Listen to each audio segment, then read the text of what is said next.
Hey everyone, welcome back for the final episode of Kotura-san. Oh no, I know it sucks that is his ending, but it has to come to an end eventually.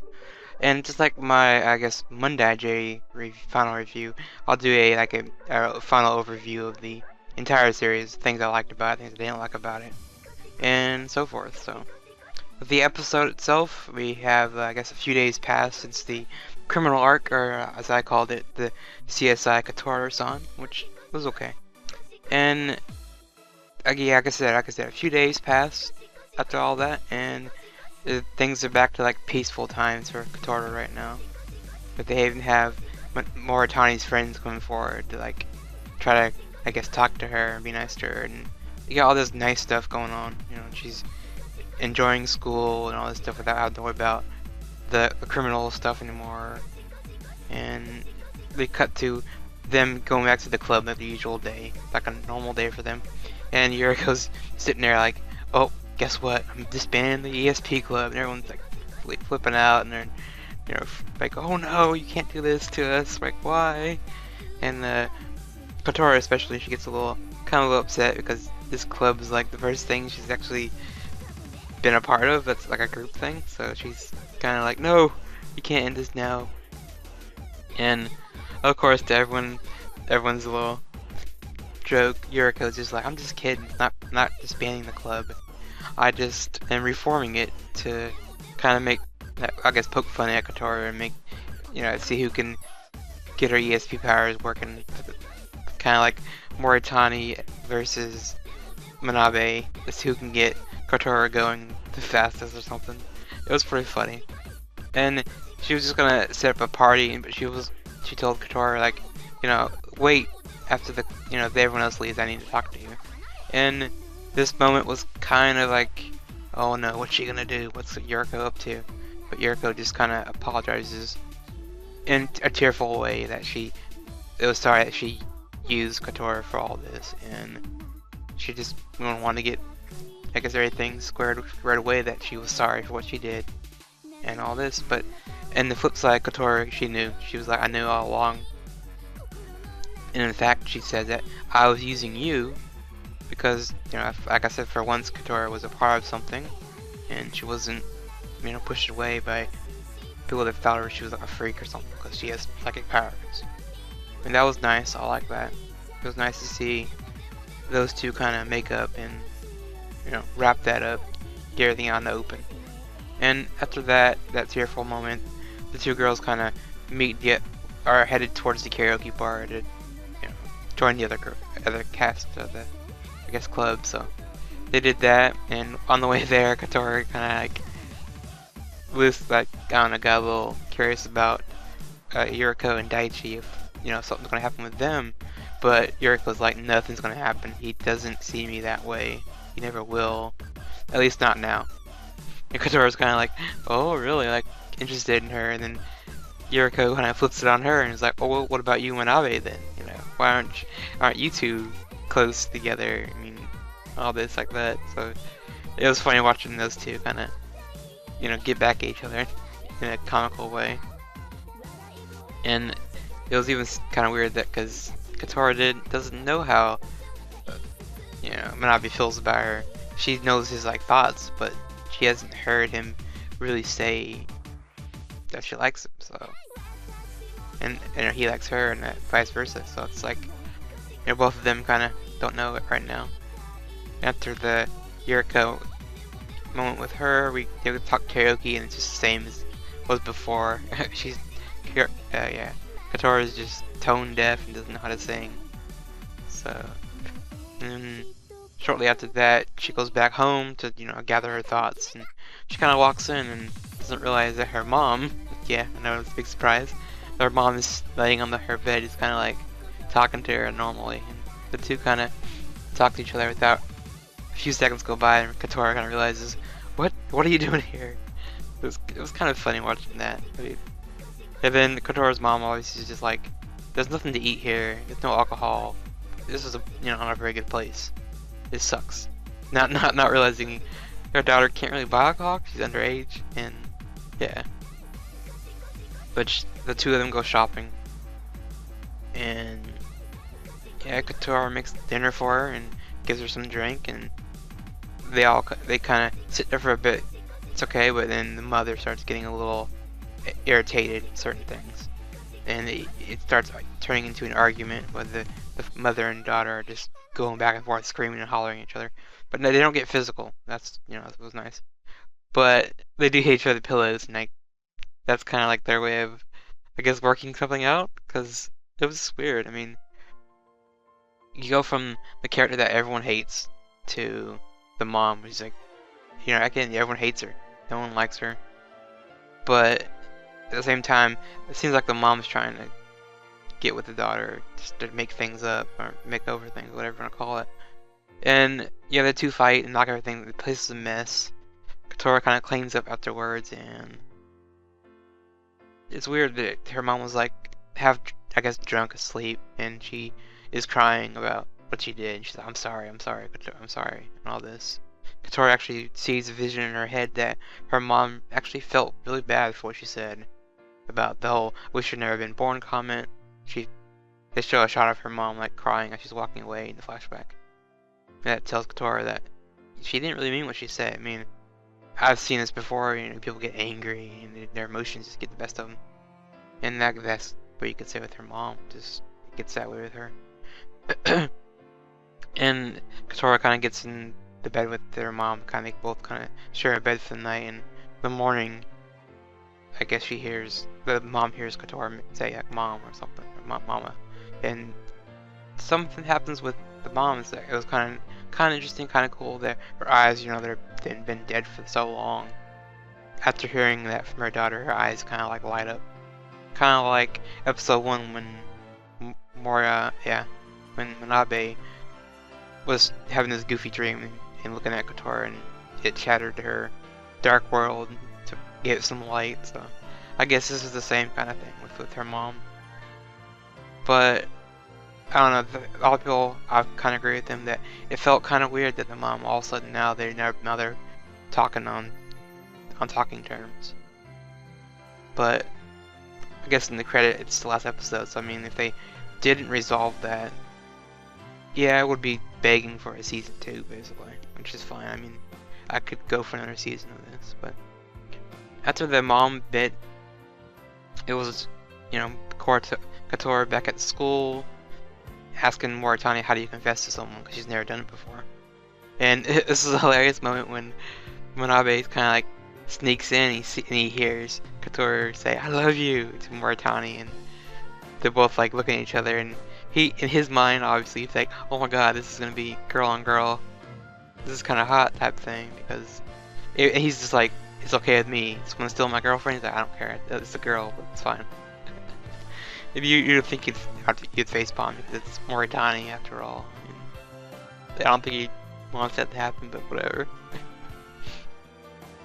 And after that we get, I don't know, I guess it's a few days later, I guess, I don't really know.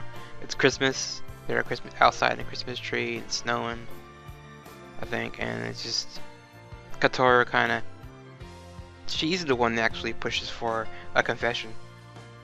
Kinda half-assed, she's like, that's what I like about you, or love about you, because you're just you. And he kind of didn't, I don't recall if he outright says anything to her about it, but it's fine. And I think that's the whole episode.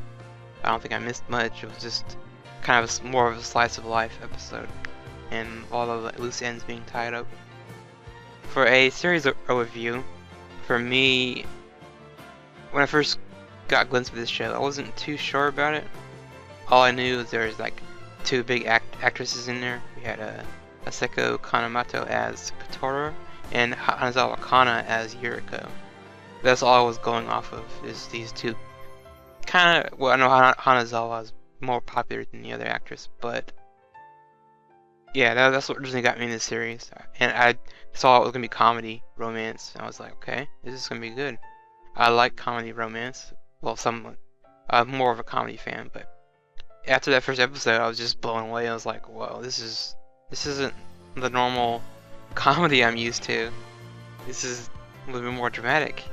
We had all this depressing stuff at the beginning with Kotura dealing with the ESP powers and how it screwed up her life with her parents, everyone at school, so she was kind of isolated from the world because no one wanted to hang out with her. Because she, as a young kid, would blurt out anything you're thinking. So it's just like being around someone like that. Oh, you're a freak, and that's what she automatically got. And I know episode 1 kind of scared a lot of people off. Honestly, that's how I feel. I feel they didn't really give it a time of day. They saw, oh, it's drama. This is gonna be depressing, and they dropped it. I think after the first 15 minutes. But for those who were hanging around, we saw a different thing. We didn't see it wasn't just drama the entire freaking time. Honestly, it was some happy moments. There were some, happy, tearful moments with Kotura and all these things she goes through. So I mean, for those who dropped it after this first episode, I would recommend giving it another shot.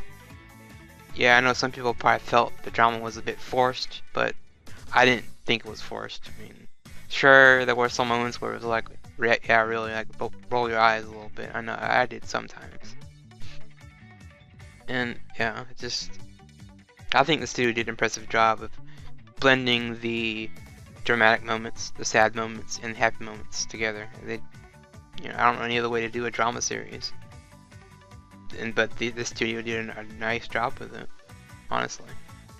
And for the characters themselves, I admit I hated Moritani after we found out she was just this bitchy girl that just doesn't care. It was just mean all the time.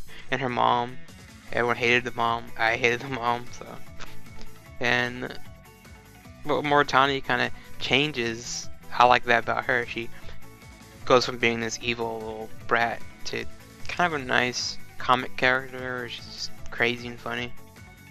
Has probably the best reactions, I would honestly say, out of all the characters. And I guess Yuriko, she was kind of cool. I liked her. Even though at the beginning everyone was just like, oh, she's just going to be using her the entire time. Which is true, but at Kotura-san, in the last episode, she's using her too. But we had Manabe, he's a great main lead. A bit more on the pervy side, but this is anime. I mean, this always happens. So I haven't really found well, there's a few out there, but main characters that aren't thinking of ecchi stuff here and there. I mean, it happens. Whatever, it's anime. I mean, it's kind of a good portrayal of high school boys. I mean, I was in high school and I don't see puberty and all that shit. So I mean, whatever.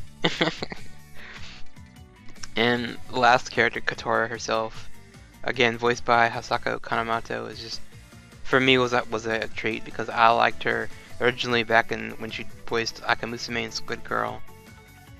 That's kind of more of a slapstick role where she's just being a joker, troll character. And from that, she went to do a Magical Girl series, which in that series she's more standout because she's kind of gets to experience more emotion. And I think at the time she was also in Kokoro Connect, and she's gonna be in Seizon no Gargantian here in the spring. This is cool. I like her. So if you don't really like her that much, that's cool. I mean, I know there's other actresses that are way better than her, like Hanazo Akana as Yuriko. I mean, come on, it's awesome. And for other random notes here. I think it was a realistic view on ESP powers. Yeah, ESP powers, like, oh, with this X-Men, all this stuff like that, but they did some real weird things where you wouldn't really think a psychic would have trouble, like they had the whole episode when they're on a date, but not a date, technically. And she said that she doesn't go to the movies because when she walks past the movie theater as people are walking out, they are thinking about the movie that they just watched. So it's like, that spoilers right there. that would just suck, and never to be able to see a movie again because you know the ending because people are thinking about it when they're coming out. Other than the movie spoiler parts, I thought it was funny, watching these two get together for a somewhat semi-realistic romance view on the couple, I guess. I don't know, it's fun watching these two, Manabe and Kotura, just get together and how they like develop this relationship. Even though I know some people will probably be like, well, technically they didn't have the relationship. They kind of just confessed at the very end of the series, like the last 2 seconds of the episode, right? Oh, I like you, and you didn't really get to see them go on a date, even though they kind of sort of did early in the series.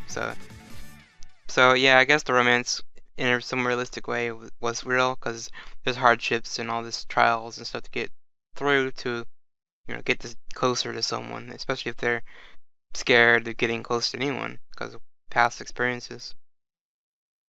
So for that, it gets a thumbs up for me. That at the same, but like I said, at the same time, we didn't really see them develop as a couple because it was the last minute. So well, whatever. And the last thing I'm going to talk about, maybe like the last couple of things actually, is maybe one of the arcs I didn't like, even though technically it's not an arc. I didn't really like the criminal stuff.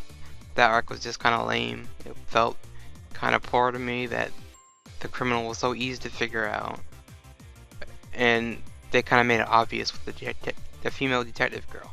The way she was acting is like, okay, this is kind of fishy.